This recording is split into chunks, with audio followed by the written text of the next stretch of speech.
What's going on, everyone? We're getting closer to the end. This is Bel-Air, season 4, episode 6, titled Your Crown is Waiting. Lamont, I like the title of this episode, especially with the way it ended, with Will's mother talking about her son's crown, and she was popping off too. But we're gonna have to talk about that. I thought it was a great episode, man. This is actually probably one of the better ones.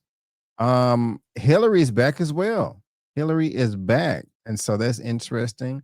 Also, I did get a little snippet of episode 7 as well, and from the little bit that I saw, she had a prominent role in that. But I'm happy with this, man. How are you feeling about episode 6? Your crown is waiting.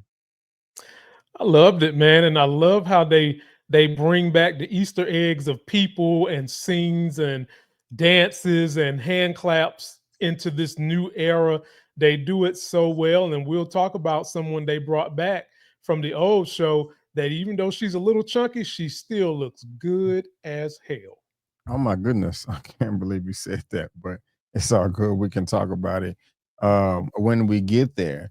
Last time we were here, Lamont, one of my criticisms of the show is that they resolve issues a little too quickly.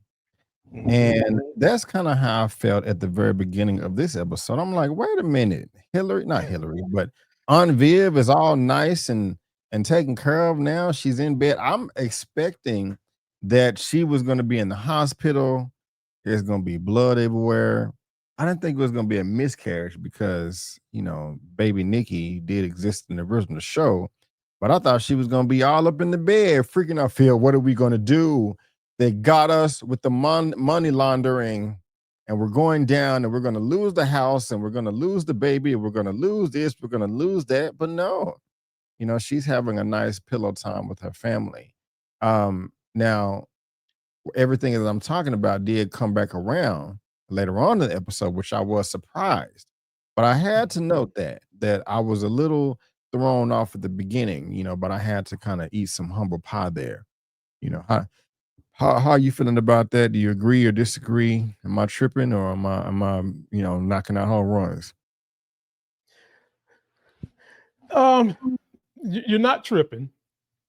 Uh, I've liked the way they have kind of concluded things pretty quickly.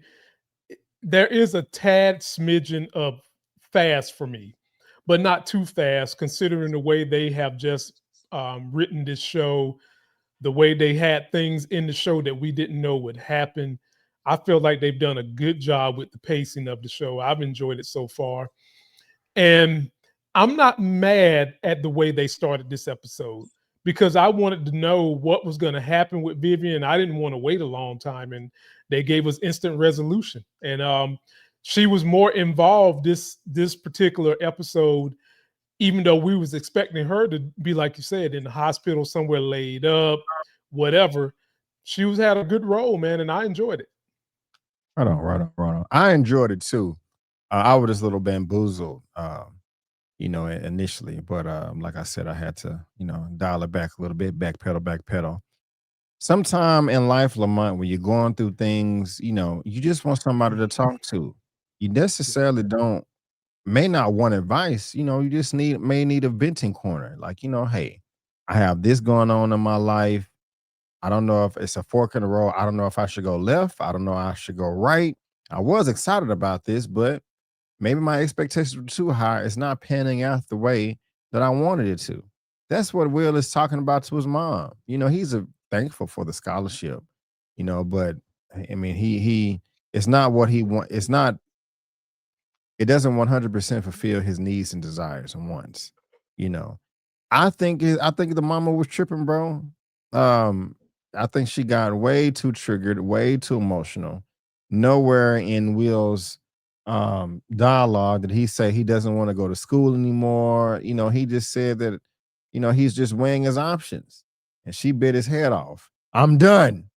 That can bring up a wall, man, and make communication in the future much difficult. You know, how did you think about that, man? Because I think while she has a right to be concerned, of course. I don't think she handled it the right way. How do you feel? Yeah, she was too emotional about it, and by saying that, don't throw knives at me. Oh, he's saying a woman's emotional. Just the last review, I was talking about how Uncle Phil overreacted and he was too emotional. This is kind of the same exact thing. Now, I understand where all that ammunition, I understand where all that is coming from with moms, coming from a place of love, but it came out in probably a place of disdain because she feels like that she's had to scrap, she had to raise him by herself. He's super smart, and she feels like the first opportunity that comes along when you are this crunched for getting into college this year, she's like, you gotta take it. And it's not like that. He's got options. The boy can ball. He's a business mind. And we're always in our community. Some of us, like me, we complain because too many of our kids want to be like athletes, and not enough of them want to be a Wall Street top producer or that the master stock market man, the master and mom, you've got a boy that wants to do both. You got to support that. You got to find a way to encourage him to do that. I mean, what would have happened, B. Avery, if Will would have said, "Mom, I'm taking a what do you call that year kids take off for a year and just try to find themselves?" Basically, what Hillary's doing. I forgot what you call it, but Yeah, there's a term when kids skip the first year of college to just go have fun. What if he would have said that to her? She probably would have went through the phone and slapped him. yeah, Chill out, mom. He's doing the right thing. yeah, yeah. He's very resourceful as well. We're going to get to that. How do you feel about the flashback, the depiction of Will when he was a little boy? Making straight A's, not being stimulated enough. How do you feel about all that? That's honestly true because that's what they say about my daughter in school. That's what they said about her in early child care. And, for adults, the equivalent is idle time is the devil's playground. When you are bored or you're not challenged or you're sitting around in your basement, you wind up latching on to fucking incel or you start trying to be, MAGA, or you start doing things and letting your brain go places where it shouldn't. And then you wind up causing detrimental harm to yourself, to your family, and to your future. And to show that this young man was so smart that he would finish the work in class is a great parallel for what happens to a lot of our kids when society would just like to say that they're bad kids. Yeah. Right on, right on, right on. Y'all let us know what y'all think about that. I definitely want to know. Definitely want to know. Don't go too deep, but at the very beginning of the episode, we see Will, not Will, but Uncle Phil and Jeffrey. Jeffrey and Uncle Phil. First of all, clean as hell in the suits. I love the drip. Great job, guys. Great job. But it just feels like their relationship is falling apart, man. And Jeffrey is not being honest with Phil. He's like, "Hey, is there anything else I need to know?" We saw at the very end of episode 5, he called him while he was in the house with Dominique. And I'm sorry, y'all. I think the past episode I was calling her Veronica or something like that. So my bad, my bad. Lamont, if you catch that, let me know, man. In midstream, that sounds good. But what was you thinking, man? When they was conversing early on in the episode with their dapper suits, I was nervous. I really love the way these brothers dress, the drip. I mean, just strong black male at his finest, right there. You got it. Like I said, this is one of the best minority shows on TV. Hate to see it go. When Jeffrey was getting ready to walk out of his office and he paused for such a long time, that told Phil everything he needed to know, B. Avery. If you ask me to tell you the truth, and I pause for about 30 seconds. Then I turn around and tell you, no, what you gonna think, B? You gonna think I'm hiding something, or at Yeah, least I'm in deep thought about something. And so I saw that coming, and I was wondering how would it play out. yeah. Me too, man. I don't know how things are going to play out between them. I'm quite nervous. I really am. I want them to get along. They've been friends for the longest. Um, but I'm nervous. It's a good drama though. It is good drama. It is good drama. Is Uncle Phil going to make it out? Because he was talking. He stepped to Carlton and was like, "Hey, I need you to step it up. Whatever your mom needs, I need you to get it. He was telling Vivian, hey, Hillary's back, and Hillary is back. She can cook, she can do this, she can do that. She's your oldest daughter. Phil, you're talking as if you're not going to come back. He said, it's going to be okay, baby. Now, at this time, we don't know what happened. I mean, we're going to talk about what did happen, but still, is Phil going to make it out? I asked you that every episode, but now we have this in episode 6. Is he going to make it out alive? Is he going to make it out not in jail? Absolutely no way they putting Uncle Phil in jail. And if they do, he's going to be out on bond. There's no way he's going to be. He will not spend a full night in jail, and I don't see him dying. The only person I could see dying in this series is either Jeffrey or Veronica. That's it. That's Dominique, it. my fault. Dominique, I'm sorry. I got you saying the wrong name too. Dominique, I'm sorry, y'all. Neek. Yeah, neat. I think you're right, man. And I hope, hopefully, Jeffrey. I don't think Uncle Phil's gonna die or be in jail. No, yeah, but Jeffrey may die, and I don't want that to happen. It's making me nervous, man. What also making me nervous though, and this happens in real life, man. Black women, they're not taken care of in the medical field, man. This is supposed to be the high class doctor, and he's like, yeah, let me just get you some, change your fruits, get some fluids, rest. Let me get you some lotion, like Hillary said. That is bull crap. I was going to say the other word, but I'm trying to keep it clean. Lamont, I know it's much easier said than done. At one point in time, I'm just like, well, just make sure you only get a black doctor. Um, yes, like I said, much easier said than done. How did you feel about this, man? Because we know it's a truth in our community. Considering I'm recently been in a room with a person who delivered my 2 kids. We both worked in the medical field. A lot of our friends work in the medical field. And what our society wants to deny, the group of people that die the most giving birth is Black women, not white women, not Hispanic women, not Asian women, Black women. The group of people, when it comes to pain care, that get mismanaged the most, Black women, especially when giving birth. So this hurt my feelings. And when they was talking about her symptoms, I remember from our respiratory days, I already knew it was ICP. I already knew it because that was something I was worried about with my wife and the kids when Elle was born. And I didn't play that behavior. And Black women that are watching this, even if you're young, I know the hospital can be very intimidating. You have got to stand up for your rights, fight for your rights. If you feel like the nurse is not working with you, ask for the doctor. You feel like the doctor's not working with you, ask for the manager. You keep bugging them until they give you the care you need, and you make sure that they're staying on you round the clock because giving birth is not easy. Women, you make it look easy with y'all beautiful selves. Y'all finally created selves, but it is not easy, and we've got to stand up for our sisters. That made me sick. Right on, Lamont. Right on. It made me sick too. I know a video was circulating on social media recently of a woman in labor, and the nurse just didn't give a damn, didn't give a crap, just asking all these silly questions. It was very sickening. No one liked it. Lamont, I was about to ask you something about that, but it just slipped my mind about.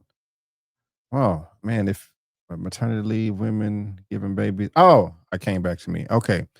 Can is there can you sue a hospital or a doctor if they neglect you? So in this situation, they kept asking whether this was at the house or at a medical facility. Doc, that's not good enough. I don't like the information that you're giving me. Won't you test me this way, test me this way, test me this way? He like, no, I'm just gonna give you some lotion and I need you to drink your fluids. But then she goes and get the test somewhere else, and it's documented, it's recorded, hospital records, medical records that this was the test that the patient needed. Can you go to court and be like, look, I asked the doctor this, and this. He said, no. I went to this other doctor. They proved that this is what I needed. Since this doctor didn't list what this other doctor said, I'm suing for negligence or whatever, mistreatment. Is that a thing? Is that possible? You could attempt to bring that, and you could attempt to usually how it works is if you're mismanaged, a lot of times they want to see some damage that happened, but you can certainly sue for sure. And they have a deep enough pocket that they could sue and intimidate him into settling out of court. Usually what happens to our people be Avery women, especially in this situation, giving birth and they're treated wrong. They don't have the funds to do what they need to do. And a lot of times these physicians and nurses, they'll look at how you pay, they'll figure out how you pay. If you're paying Medicaid, they treat you different. Yeah. They treat you like you're not bright. They treat you like you're a second class citizen. And sometimes they don't even check your insurance. They just look at you and think, "Oh, you don't know nothing," and just treat you however they want to because they don't think you know the language of the medical jargon. But what you're saying, baby, yeah, you can sue. And in this situation, they probably could sue the hell out of his pants and have him not practice medicine ever again. Yeah, man. Like you said earlier, stand up for yourself. Shout out to Hillary. She was like, "Mom, you know your body. No, don't let nobody make you feel different." You know what I'm saying? Mhm. So that's cool right there. Standing 10 toes down. Later on in the episode, she was like, "Do you feel? Are you dispassionate or whatever because you just lost your husband?" And yeah, she is, and that makes sense. I mean, her husband is going to be top one, top two, top three people that you love the most in the world, other than your mom and your daddy or your own children. So I can definitely understand where Hillary's coming from, you know. So that's yes, I like the highlight that they put on that. What I did not like the highlight they put on is Ashley and Eli and him wearing dresses. I gotta be honest, man. I did roll my eyes a little bit when I saw that. But in all fairness, you know, trans or people of that community do exist. They are human beings. They deserve to be treated with love, respect, and dignity, just like everybody else, no more or less. Um, but I was still annoyed. I mean, people have the right to express and dress the way they want. I don't have a son. If he wanted to wear a dress, I would say no. That's just me. Y'all may hate me for that. You may unsubscribe, but that's just where I'm at. I'm like, no, you're not gonna. But dad, I should be able to. Yes, you should, but I'm saying no. When you get older and you're on your own, you can wear a dress, but you're not wearing a dress over here. I still love you, but no dresses. How did you feel when this came up? With Eli and him going to detention and wearing dresses. The conflict with me was more about this is a private school. And if the handbook says a male is supposed to wear this, how do they justify whether or not he's a male? Like if Well, it's he not said he written in said it, he said his pronouns are he and they, and that the right? principal, whoever that man was, knows it. He's like, I'm not here to Yeah. debate. I keep going. I don't know. But I mean, but even with that, still, he didn't justify what the rule book says. All he said was you're supposed to dress like a boy, and that particular character goes by both. And he was kind of dressed like both. The top was boy, the bottom was girl. Um, but I think it comes down to the rules of where you're at. And if you want to change the rules, then you need to, get your coalition together, change the rules or lead a school. Because I am all about if you want to be a them, a he, she, it, whatever you want to be, you should be able to do that. But when you're in certain places where they don't want that, you probably need to go. And this is not a public school, this is a private school. This is true. And, and they're not accepting of this just yet. And that's their bad. But if they are a private school not a public school. They can say you need to be X, Y, and Z, but they've got to prove it that they've got it written down somewhere. And so I was torn because I want him to express himself, be who you are, Yeah. but at the same time, you got to follow the rules of wherever you're at. And it might get down to the point where he might go to public school because there you can freely express yourself. Can I put you on the spot? Yeah, yeah, Ask your personal question. You don't have to if you don't yeah. want to. Mhm. Would you allow baby Ronnie to wear a dress? Your baby Ellis? It, the first thing I want to say is it wouldn't bother me if Ellis came out and said he's gay. I want to say to myself it wouldn't bother me because I'm such a supporter of the LGBT community and the plight that they deal with. And I wouldn't disavow my son if he's gay. Would it be hard for me to swallow because I've been living as a heterosexual male for 45 years? Yeah, it'd be Yeah. hard to swallow. I've been raised in a way that was not deeming nice to the LGBT community, but because of who I am, I learned and understand that that type of thinking was wrong. But again, I've been raised 45 years kind of thinking of, a man should be one way for the most part, and a woman should be one way when we're talking about specific stereotypes of how you dress, how you name yourself, how you carry yourself. I want to say I would be understanding, be Avery. And I'll just say I want to say I would be understanding. I feel you. Yeah. I had to know. I know I put you on the spot, but such a Yeah, I sensitive. mean But that I'm ain't with on the you. spot. Yeah, I'm with you though, man. Like I want to be like it wouldn't bother me, but I know I like you want to wear a dress or you don't like women. Okay, I'm just being honest. Yeah. Just being honest. Still gonna love I you, but mean, he could pretend like he's from Scotland. The men wear dresses there all the time, and they wear man pocketbooks. yeah, yeah, it's quite interesting. Um, but Lamont, we was both nervous, man, with Yeah. Uncle Phil and how they was gonna handle this money laundering. Was like, damn Mhm. it, man, we don't want you to go to the dark side. We want you legit. We don't know what Right. side Jeffrey going to choose, but they pulled a banana in the tailpipe. Or Mhm. at least they got me. Will, not Will, but I keep calling Uncle Phil Will. Uncle Phil had a plan, a master plan, a grand plan. He was like, you know what? I'm just gonna be honest from the jump. Get the DNA on my side. Like, look, these people are asking me to launder money. They threaten my family. We need to record all this stuff. Now, Lamont, initially, I was thinking that they included Jeffrey in this flip, but they did not. Excuse me. We found, bro, am I jumping too far ahead? I think I am, and I apologize. But how did you feel about this reveal of Uncle Phil's plan of wanting to get caught on purpose? I thought it was brilliant. Um, that's why I say this show is so good.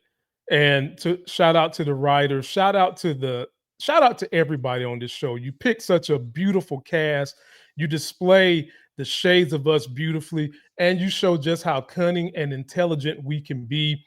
Because I didn't know how they was going to get out of this behavior. I did not see this coming, and Yeah. that's what separates this show as a prime time TV show versus a soap opera, which is what we see with a lot of other TV shows that aren't soap operas.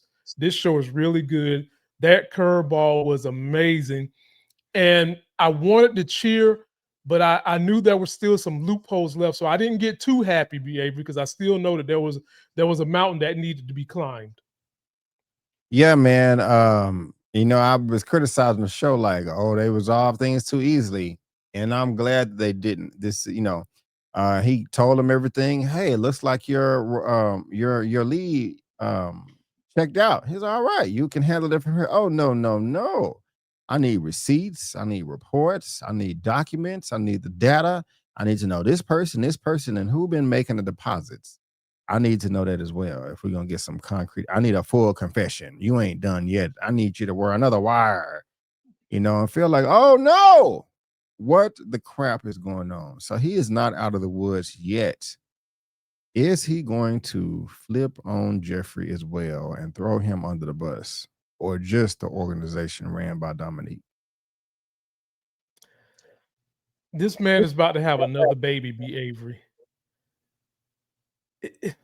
I don't see how you don't throw Jeffrey under the bus unless there's Oh some. no! I don't know how you don't do it, B. Avery. How do you unless you can somehow or another get some incriminating evidence on Dominique and the organization, you're probably going to have to throw Jeffrey under the bus. I just don't see how you get around that. Hopefully, the writers got a creative way around this because everybody they know that the fans want to see Jeffrey with this family. They know we want to see that, but I'm worried in trying to see that either his family in England is going to die, he's going to die, or maybe there could be another kidnapping situation with a couple of episodes left to go. Oh man, just one episode after this one. That's I think it's on. I can't remember if it's 7 or 8, and we're on 6 right now. I'm nervous, Lamont. I'm nervous. Okay, I'm nervous. I wasn't nervous for Will though, and his plan to get to the school that he wanted to go to. This man is resourceful. He said, "I'm finna network my butt off. I'm gonna call this person that been this person. I'm gonna call this person that used to cut this person hair, and this person got the missions. This person got the scholarship. Da, da, da, da, da, da." Will was working, man. He was like, "Mama, don't worry. Bye, Mama. It's gonna be okay. All right. I don't want to go to school with the Sharknadoes. I want to go here." And he did what he had to do.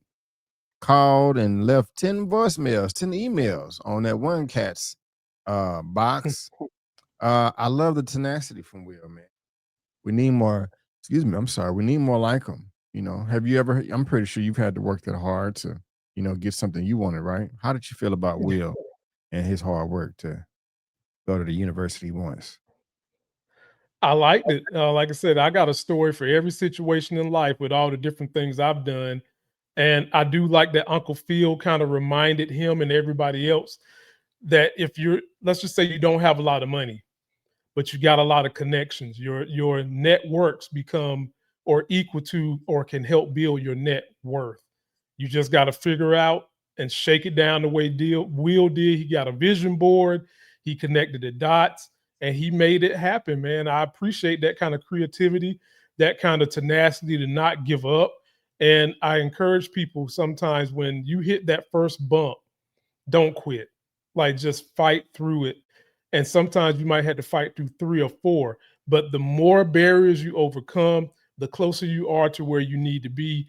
And once you get where you need to be, you're going to be elevated even further. So I was happy to see the way they played that with Will. Right on. Y'all let us know what you think. Lamont, how do you feel about people going on live on social media and telling all their personal business?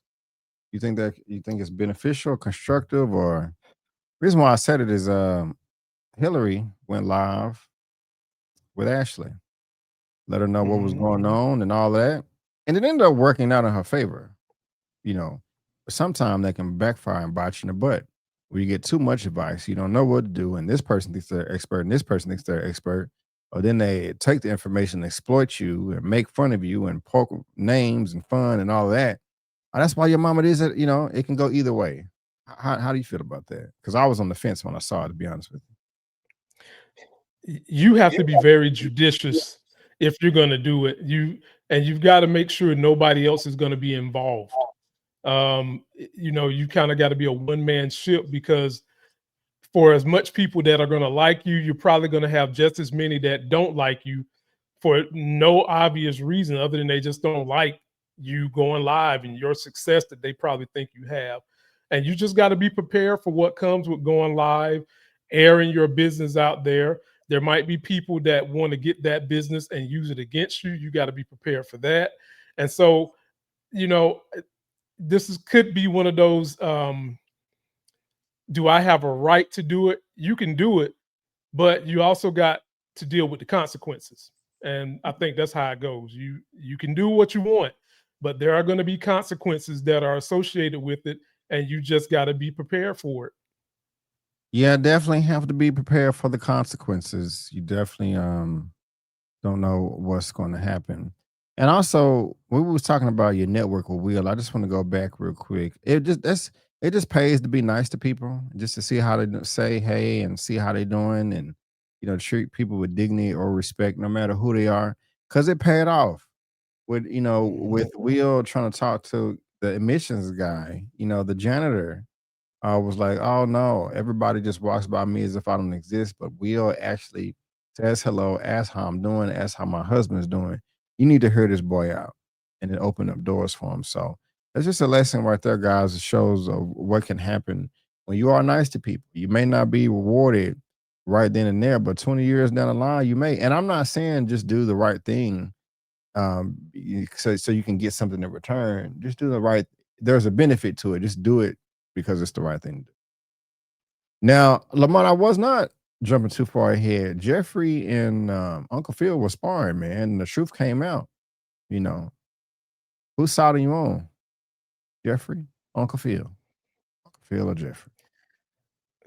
Golly, man, you want to put me under that red kryptonite light tonight, man. Man, I'm on Team Dad. How about that? I'm on Team Dad. And by the way, shout out to the finest TV janitor on TV, that lady that Will was speaking to. Honey, they rocked you out. Me and B. Avery said there was a reason why Will was speaking to you. And we see why now. And if I'm going to be honest with you, B. Avery, I'm probably more Team Phil.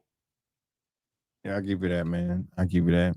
Um, what team are y'all on, y'all? Uncle Phil or Jeffrey? Jeffrey or Uncle Phil? Um, One team that I was on a few years ago, and I still am, but you won't catch me saying it, is strong black woman. I love me a strong black woman. I remember Taraji P. Henson made some commentary a number of years ago, and just like that's a trap. You know, we're human beings. We're not superhumans. We don't have superpowers. It's a BS stereotype. That's why we don't get taken seriously for medical care anyway, because they just feel that we're superhuman. Now, when we started this recap of this episode, you said you like all the callbacks and the dances and stuff, and we did get that. Well, Tyra Banks is back, political figure, the president of the sorority, looking good as ever. I'm pretty sure she's 50, 60 years old, but she's still fine as hell. Um, I liked the light bulb that went off in her head, man. The accountability that she took. Like, hey, I was just raised this way. And she saw the portrait that Aunt Vivian painted of her. And it was a representation of how she came across to her peers, her colleagues. And she wasn't thrilled, but based on her reaction. But I think she realized that, man, and it was eye-opening for her. I liked that scene. I did.